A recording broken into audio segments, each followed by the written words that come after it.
Bonjour et bienvenue dans Prière Inspirée pour cette deuxième semaine dans ce nouveau décor. Je suis très heureux de vous retrouver. Cette semaine, nous allons partager sur les leçons des 10 lépreux. On va parler de ces lépreux qui ont crié à Jésus pour leur guérison. Et comme un peu on l'a fait pour Marthe et Marie, on va rester sur un texte pendant toute cette semaine. Et on va terminer avec un psaume. Vendredi, 28 minutes de prière avec le psaume 113, psaume de reconnaissance.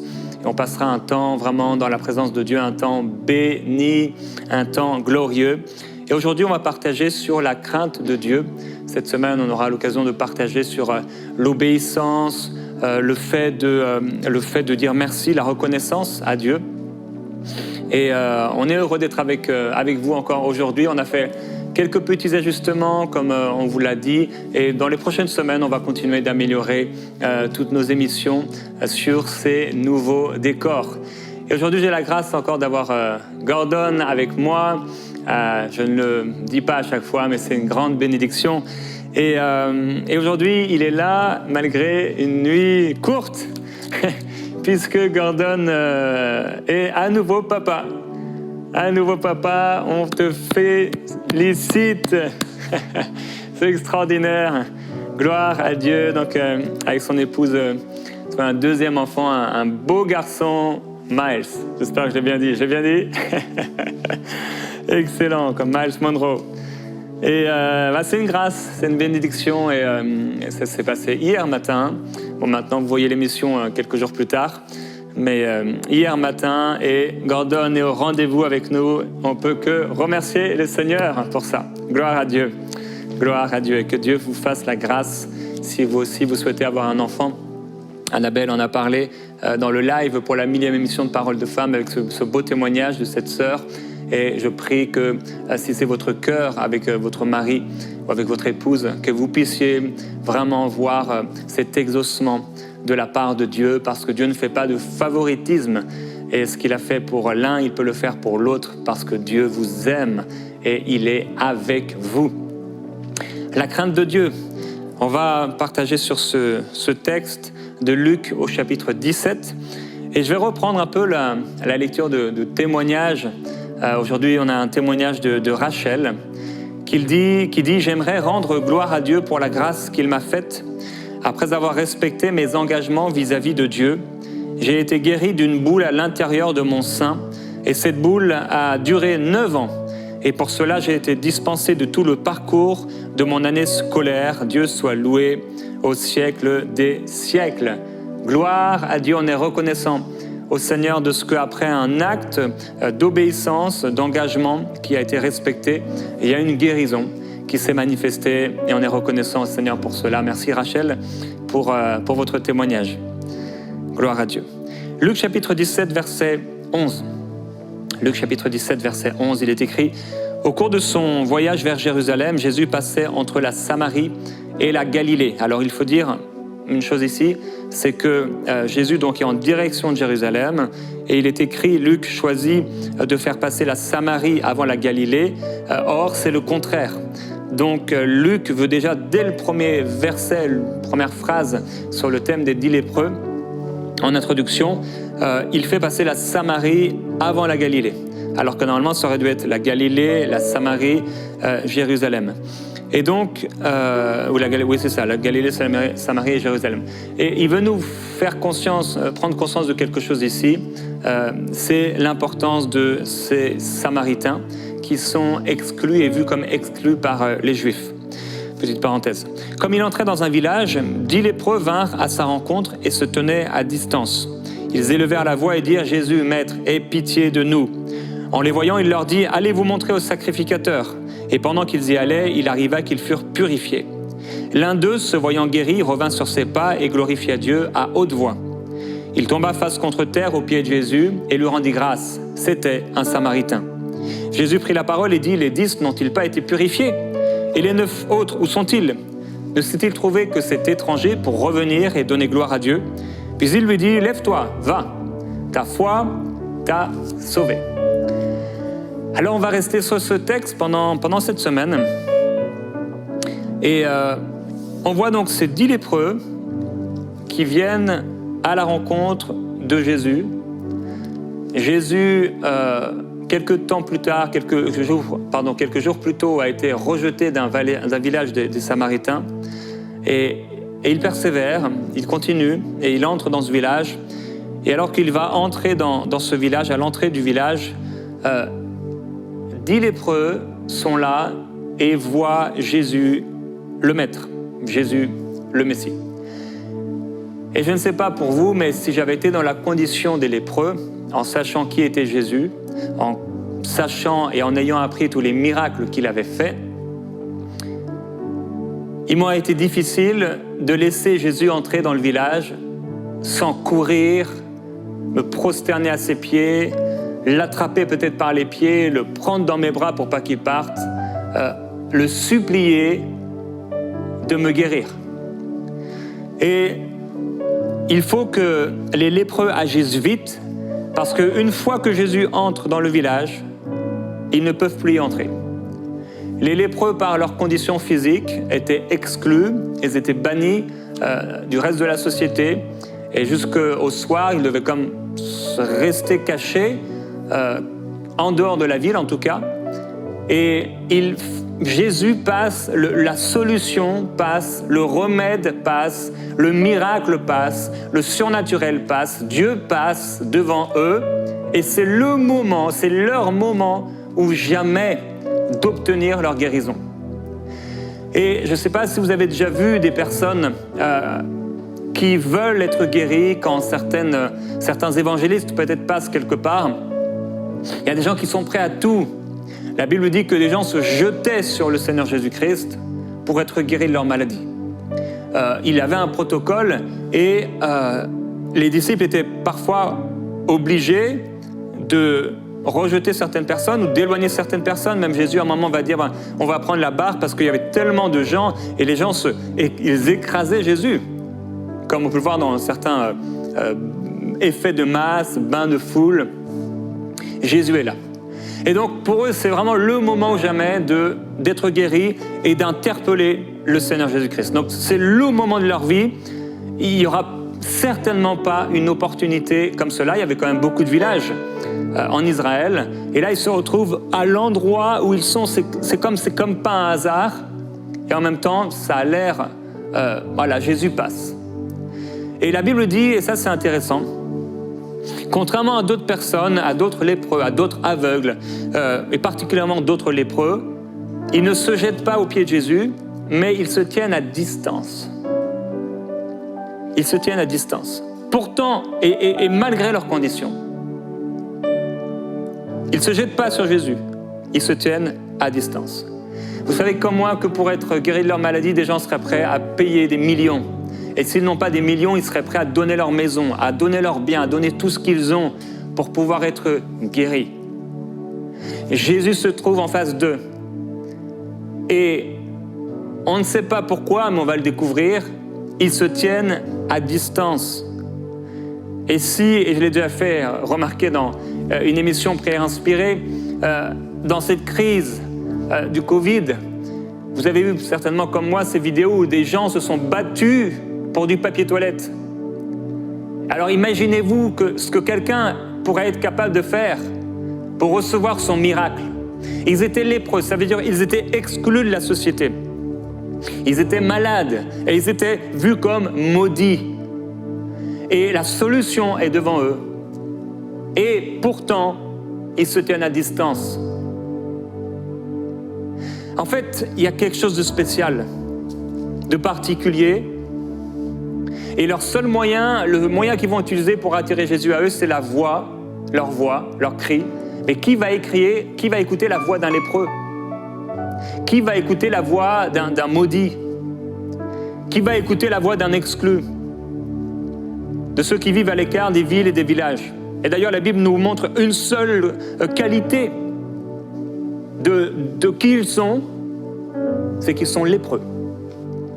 On ne parle pas de leur nom, on ne parle pas d'où ils viennent, si ce n'est à la fin où on aperçoit qu'il y a un Samaritain parmi eux, peut-être plusieurs. On les voit juste à travers leurs conditions de lépreux. Je ne sais pas quelle est ta condition et je ne sais pas ce que tu traverses. Je ne sais pas comment te voient les gens à cause de ta condition. Je ne sais pas comment toi-même tu as un regard tourné vers toi et comment tu peux te voir. Mais eux, une chose est claire, pour la société, pour la religion, c'est comme si ces gens n'existaient plus. Ils étaient considérés comme impurs sur le plan humain et sur le plan religieux. Exclus de toute vie sociale, exclus de toute vie religieuse, exclus de toute amitié, si ce n'est les gens qui étaient comme eux. L'exclusion totale. Et là, ils appellent Jésus. Jésus, Maître, aie pitié de nous. Et ils vont utiliser un mot que les disciples parfois employaient pour montrer qu'ils parlaient à un responsable, donc Maître. Et la distance qu'ils ont laissée entre eux et Jésus est telle qu'ils sont obligés de crier vers Jésus. Ils crient vers lui, leur seul espoir. Mais il n'y a pas de barrière physique, ils peuvent courir. Et pourtant, ils se retiennent. Ils se sentent indignes de par leur maladie, devant la beauté de Jésus-Christ, devant le grand Jésus dont tout le monde parle. C'est comme, des fois, il y a une star dans le monde et tout à coup, cette personne, elle est vue quasiment comme Dieu. Et les gens sont là, ils sont tout excités s'ils peuvent voir la star, s'ils peuvent prendre une photo. Vous voyez ? Mais là, c'est Jésus. Le grand Jésus. Et ils se sentent indignes et ils gardent leur distance. Ils gardent une position d'humilité. Alors que dans leur maladie, dans leur souffrance, il y a plusieurs personnes qui continuent de choisir l'orgueil. La Bible dit que Asa eut une très grave maladie des pieds dans 2 Chroniques, chapitre 16, verset 12. Toutefois, même pendant sa maladie, il consulta les médecins et il ne consulta pas l'Éternel. Donc on peut être malade et rester dans l'orgueil, et on peut être malade et continuer de marcher dans l'humilité. Et qu'est-ce qui va se passer? C'est que Jésus va les voir comme un passant pouvait les regarder de loin. Et au lieu que Jésus s'approche d'eux pour démontrer une compassion, pour démontrer un amour, pour démontrer la bienveillance, qu'il n'y ait pas de jugement, ils sont là dans leur situation, dans leur maladie. Le Sauveur, et dont ils ont entendu parler, ils savent qui est Jésus, qui a touché le lépreux qui a été guéri, qui a fait avec sa salive un peu de poussière qu'il a appliqué sur les bouts, sur les yeux de l'aveugle, qui a été guéri. Mais là, Jésus les regarde et il leur dit « Allez vous montrer au sacrificateur ». Mes frères et sœurs, c'est incroyable.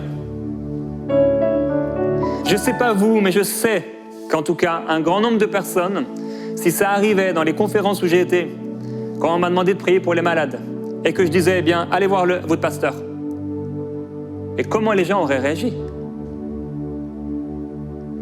En fait, c'est choquant, c'est troublant, parce qu'en plus, ils ont l'habitude du jugement des autres. Ils ont l'habitude que les gens les regardent et qu'ils les jugent. Et pourtant, ils vont obéir à Jésus. Ils peuvent voir Jésus comme, ah bien, encore un de plus qui me juge. Mais comme si on n'avait pas déjà été voir les sacrifices, comme si on n'avait pas déjà tout essayé. Et en plus, la loi me dit que je ne peux même pas me présenter devant le sacrificateur, à moins que je n'ai plus de lèpre sur moi et qu'il puisse authentifier ma guérison. Bref, il y a toutes sortes de questions qui peuvent se poser à ce moment-là. Et pourtant, ils obéissent. Et je veux parler de la crainte de Dieu. Ils obéissent scrupuleusement au Seigneur et ils ont une attitude de respect exceptionnelle, extraordinaire. Alors qu'ils auraient pu se fâcher, alors qu'ils auraient pu dépasser les limites, la loi refusait qu'ils puissent s'approcher de Jésus et ils respectent la loi. Et en fait, moi, ce que je vois chez eux, c'est une révérence, c'est un profond respect. Un profond respect envers ce Jésus. Ils gardent leur distance. Et je crois, moi, qu'ils avaient la crainte de Dieu. C'est quoi la crainte de Dieu? La crainte de Dieu, c'est cet élément dont on a tous besoin dans notre vie. Réaliser qu'on est quelque part comme ces lépreux et qu'il est Dieu. Qu'on ne peut rien faire par nous-mêmes. On ne peut prendre aucune décision par nous-mêmes. On a besoin de lui. Cette crainte de Dieu, c'est un profond respect pour Dieu. On fait attention à notre vie. On fait attention à ce qui sort de notre bouche. Et quand quelque chose de mauvais sort de notre bouche, eh bien, on se reprend, on se corrige. Parce qu'on ne veut pas déplaire à Dieu. La crainte de Dieu, c'est ce quelque chose qui fait que, waouh, on est émerveillé devant la grandeur de Dieu, devant la sainteté de Dieu, devant la justice de Dieu, devant la grandeur de Dieu. Et cette crainte de Dieu nous amène à nous tenir tranquilles, à notre place. On fait attention. On vit avec sobriété. C'est autre chose que ce que Jésus reprochait aux pharisiens. Ésaïe en a parlé.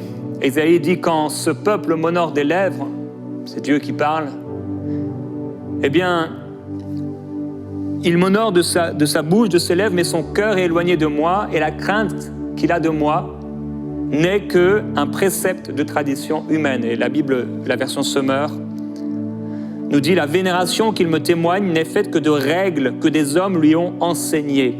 Et j'aimerais vous dire, il y a plusieurs personnes, vous êtes dans des églises et on vous a enseigné un peu la crainte de Dieu, des règles que vous devez respecter. Et vous voyez les gens, comment ils se tiennent, comment ils s'habillent, etc. Et voilà, le protocole, et on se lève, on se rassoit, et il y a des choses, il ne faut pas faire ceci, il ne faut pas faire cela, et par rapport au pasteur, etc. et tout ça. Toutes sortes de choses qui sont mises en place, et souvent qui sont bonnes. Mais qu'est-ce qu'il y a au fond du cœur? Vous savez, on peut suivre un protocole très strict, être respecté, respectable dans une église, et à l'intérieur, avoir zéro crainte de Dieu. La crainte de Dieu est un élément indispensable dans nos vies, dans nos cœurs. Dans 2 Samuel au chapitre 6, au verset 6, vous vous souvenez, Uza va tendre la main sur l'arche de Dieu et va la retenir parce que les bœufs ont glissé, il la faisait pencher alors qu'il transportait l'arche de Dieu. Et il s'est dit, bah voilà, l'arche de Dieu est en train de tomber, je mets ma main pour que l'arche ne tombe pas. C'était gentil, quelque part. C'était intelligent, c'était normal. Et la Bible dit que la colère de l'Éternel s'enflamma contre lui et le frappa sur place à cause de sa faute, et Uza mourut là, près de l'arche de Dieu. Il a considéré cette arche de Dieu comme un objet, comme un meuble. Et il l'a touché. Et souvent, en fait, on n'a pas de crainte de Dieu. Il y a des choses qu'on se permet de faire. La Bible dit, tu ne maudiras pas un sourd. Tu ne mettras pas devant un aveugle quelque chose qui pourra le faire tomber, car tu auras la crainte de l'Éternel ton Dieu. Il y a des choses qu'on se permet, on se permet de parler contre les gens, on se permet de faire certaines actions, on se permet de regarder certaines choses parce qu'on n'a pas la crainte de Dieu. La crainte de Dieu. La Bible dit, quel est l'homme qui craint l'Éternel? L'Éternel lui montre la voie qu'il doit choisir. Un des bienfaits de la crainte de Dieu, c'est reconnaître la volonté de Dieu. Quand tu as la crainte de Dieu, Jésus va te montrer la voie. La crainte de Dieu va également te permettre de rester sur la piste. Car la Bible dit, l'amitié ou les secrets de l'Éternel est pour ceux qui le craignent. L'amitié de l'Éternel est pour ceux qui le craignent et son alliance leur donne instruction. Un des bienfaits de la crainte de Dieu, c'est cette amitié. C'est cette instruction que Dieu donne à ceux qui le craignent. Alors, l'instruction va te permettre de rester sur la piste par la crainte de Dieu. La crainte de Dieu, elle doit être dans ton cœur. La religion dit ne touche pas, ne goûte pas, ne fais pas ceci. Mais la crainte de Dieu nous enseigne elle-même ce qui est bon, ce qui est juste, ce qui est vrai, ce qui est saint, ce qui est agréable à Dieu. Et dans ce temps de prière qui nous reste, ces quelques minutes, j'aimerais t'encourager à sonder ton cœur et à considérer où est la crainte de Dieu dans ton cœur. Souvent, on est comme Uza et on considère les choses de Dieu parce que c'est devenu une habitude, comme un simple meuble. Notre relation avec Dieu comme une simple relation. La Bible comme un simple livre. L'Église, un simple bâtiment. Les chrétiens, une simple famille. Le pasteur, un simple homme. Les promesses de Dieu, une espèce d'espérance. La crainte de Dieu te ramène à considérer combien les choses de Dieu sont précieuses et saintes. La crainte de Dieu t'empêchera de mettre Dieu à la dernière place, au dernier moment, quand tu as fini ta journée et que là, tu n'as plus rien à faire et que sur ton lit, oh, j'ai une pensée pour Dieu. La crainte de Dieu t'amènera à mettre Dieu en premier dans ta vie. La crainte de Dieu, c'est ce qui va te permettre d'avoir les yeux ouverts sur ta condition, sur le monde, sur l'Église, sur ses promesses, sur sa parole, sur l'Esprit de Dieu qui habite dans ton cœur et qui t'accompagne. La crainte de Dieu augmente ta capacité à voir. Et cette crainte de Dieu te donne des yeux pour la sainteté et te permet de refuser l'immoralité, l'impudicité, la souillure, la crainte de Dieu. Et je veux t'encourager à prier maintenant par rapport à cette crainte de Dieu. Demande pardon au Seigneur pour la crainte de Dieu qui a manqué dans ton cœur. Avec tes mots, dis-lui, Seigneur, pardonne-moi. Pardonne-moi pour toutes les fois où, même sans le réaliser, j'ai fait comme Uza, j'ai considéré tes promesses, ta parole, ta présence, qui tu es, comme quelque chose de normal, d'habituel, de naturel. Seigneur, pardonne-moi pour les chants que j'ai chantés, qui étaient censés te vénérer, qui étaient censés t'adorer, et je les ai chantés comme on pourrait chanter n'importe quoi. Pardonne-moi pour toutes les fois où j'ai pris ta parole, et je l'ai ouvert parce que juste fallait la lire, fallait l'ouvrir. Pardonne-moi pour toutes les fois où j'ai prié sans penser à ce que je faisais. Et aussitôt la phrase terminée, j'avais oublié ce que je t'avais dit. Pardonne-moi pour toutes les fois où j'étais en train de prier, de me concentrer, mon téléphone a sonné et je suis passé sur autre chose. Et je t'ai fait passer en dernier, comme si tu étais quelqu'un d'exclu, comme si tu étais ces lépreux. Pardonne-moi de mettre en premier dans ma vie des choses futiles que je considère comme importantes. Et pourtant, quand il s'agit de toi, je mets ça après. Père, je prie que la crainte pour ton nom, la crainte de Dieu revienne dans les cœurs de ton peuple. Je prie que la crainte de Dieu ressuscite en nous.